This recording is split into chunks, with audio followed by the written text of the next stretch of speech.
Major Montgomery Granger, you are most welcome on the Capital Show. Thank you very much. It's actually a pleasure and honor to be here with you today, Maria. Thank you. Thank you so much. I'm going to start talking about your book. Can you give us a brief about the content? The name is Saving Grace at Guantanamo Bay. It's a memoir of a citizen warrior. Can you tell us more?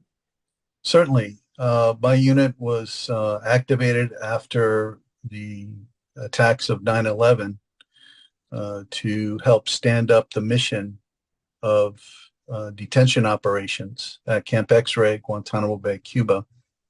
And where my unit was a small unit, and I ended up being the ranking U.S. Army Medical Department officer with the Joint Detainee Operations Group. Mm-hmm. And I was in the camps daily, and was the person who would liaise between the Army camp Mm-hmm. and the Navy medical mission. So we got the first folks from Afghanistan. Mm-hmm. In early 2002, they were captured and put in a prison in Mazar-i-Sharif, Afghanistan. That turned out not to be a good idea because there was a 2 or 3 day revolt there that ended up killing the first U.S. person, Johnny Michael Spann, a CIA operative interviewing detainees. Mm. He was killed by the mob, and we decided that we needed a more secure place to put the detainees. My unit was involved in the selection process and arrived at Gitmo in February of 2002. So my mission was to advise the commanders on medical, preventive medical, and environmental services for the detainees. Mm.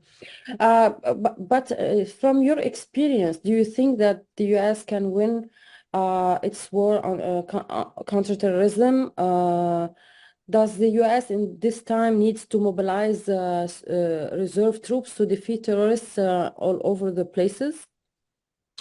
Well, we need power projection platforms. In other words, places from which we can project our power and influence. Mm. And unfortunately, we've been giving those places up, most recently in Afghanistan under President Joe Biden, which was a complete disaster. If you want to influence and exert power, you have to be able to physically do that. Mm. We had a situation where we were in Afghanistan and Iraq Mm. in the middle of Iran. So we had an opportunity then to put pressure on Iran to stop their global terror support at Mm. that time. So we're kind of playing catch up now, but the detention facility at Guantanamo Bay has been emptied almost. Mm. You know, we had just under 800. We captured tens of thousands of unlawful combatant Islamists who want to kill us on the battlefield, yet we've let 740 plus of those go. So there's no way that you can win a war if you keep releasing your enemy. And Mm. over 30% of those have been documented to have returned to the fight. So to win the global war on terror, you need to fill Gitmo up, not empty it out. Mm. And you need power projection platforms all over the world with allies so that you can project that power and influence. Mm. How you can tell us now by about redesignating the Houthis on the FTO list, the attacks, the American and the British attacks on the Houthis in Yemen. From your point of view, how do you assess the situation strategically? Well, you know, as well as I do, Maria, we only know what they want us to know. So when you look at the news reports and try to gain information from sources on social media, we seem to be doing the right thing, but not as robustly as we need to do to stop the attacks. Mm. The United States of America could decimate the Houthis in a matter of hours.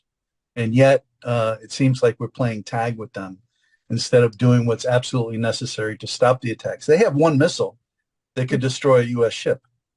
Mm. That's a devastating weapon. And the fact that they have them, uh, that needs to end. And it's not just the Houthis, it's who is supporting the Houthis. So we need a more robust approach to ending the violence and attacks from these terrorists. Yeah. How do you see the involvement, Iranian involvement in October 7 attacks on the Jews? And how does this change the whole perception of the West about terrorism? In my view, Maria, the global war on terror started in November of 1979. There were two things that happened. The Iranian hostage crisis, where they took 50-some hostages from the U.S. Embassy, and also the killing of a United States Marine Mm, at the embassy in Pakistan. That signaled a global attack on freedom, liberty, uh, on the United States of America and our Western allies at that time. mm, And Iran was behind it. So Iran has been the enemy, a stated enemy, an admitted enemy all along. Now, we did side with Iraq in the Iran-Iraq war, mm, the lesser of two evils at the time. But in my opinion, when you give up your power projection platforms to influence Iran, you're basically saying, do whatever you want. So again, we need a more robust approach. We need to call Iran out because they were mm, as responsible as Hamas in the attacks on October 7th. mm. Do you think that Israel can fight Iran to the end, or the government of Netanyahu will only react inside Gaza, attacking Hamas leadership, Hamas tunnels or locations? How is the calculation here? How we can calculate this conflict? Right. So I think you need to think outside the box a little bit here. I think it was in 2005 that Israel gave Gaza to the Palestinians. There are 50 Muslim majority countries in the world, Mm, and they only accept Palestinians as refugees. They don't allow them to immigrate. They don't support them. But I think the time now is, when you have two kids who are fighting, what do? You separate them. Well, the mm, separation hasn't worked. So they need to live in different places. I think because of the 1967 war against Israel, the 1973 war against Israel, and the other incursions mean that Gaza itself should be returned to Israel. mm, mm, And the 50 plus majority Muslim countries in the world should take Palestinians as refugees. Western nations should not be taking Palestinian refugees. It's almost impossible to tell the difference now mm. between a Gazan, a Palestinian, and Hamas. Yeah, yeah, they are all involved. What do you think about the Saudi Emirati approach regarding the two-state solution? I think the two-state solution is not tenable.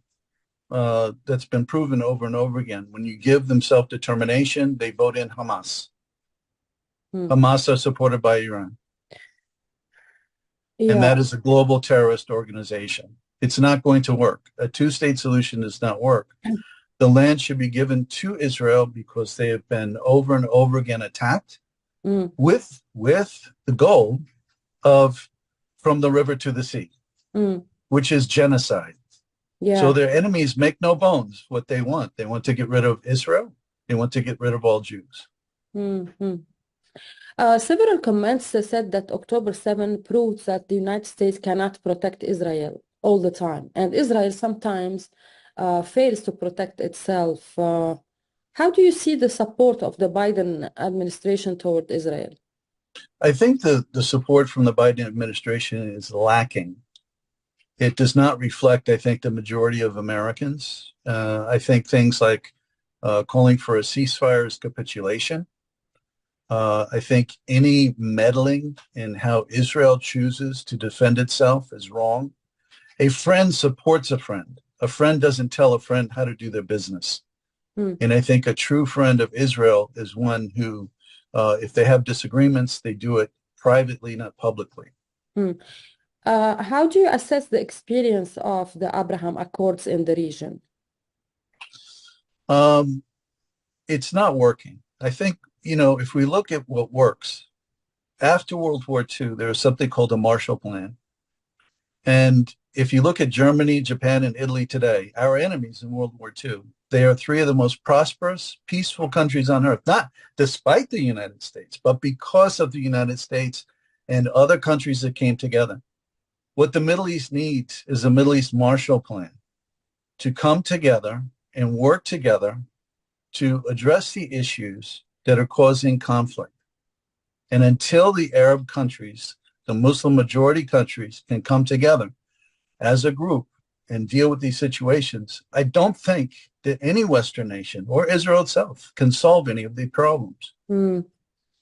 How do you see the Biden administration appreciating the allies like Saudi Arabia, UAE? We saw lately that United Arab Emirates had a mediation by releasing prisoners and hostages between Ukraine and Russia. This is a big role. Do you think that the Biden administration is seeing that as is appreciating this move? I don't think so. I think, publicly calling Russia an enemy, calling any country an enemy without, existential proof is not productive. If we can get along in the United Nations Security Council and have conversations, we should be able to have conversations about anything without name calling and without projecting, our unfair, ideas onto others. Finally, in your point of view, what should the United States do regarding the escalation between Pakistan and the tensions between Pakistan and Iran lately?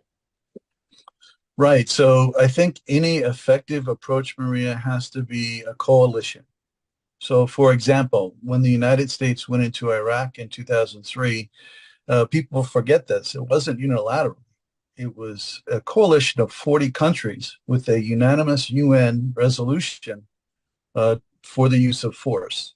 So whether it's through the UN or other, relationships, it should be a coalition of countries that agree on not just the action, but the end product. How is this going to end? Which is not normally something that people think about. You have to think about, how is this going to resolve, and what does the future hold? Major Montgomery Granger, thank you so much for your opinion. Thank you also for your service supporting combating terrorism. Thank you so much. Thank you, Maria.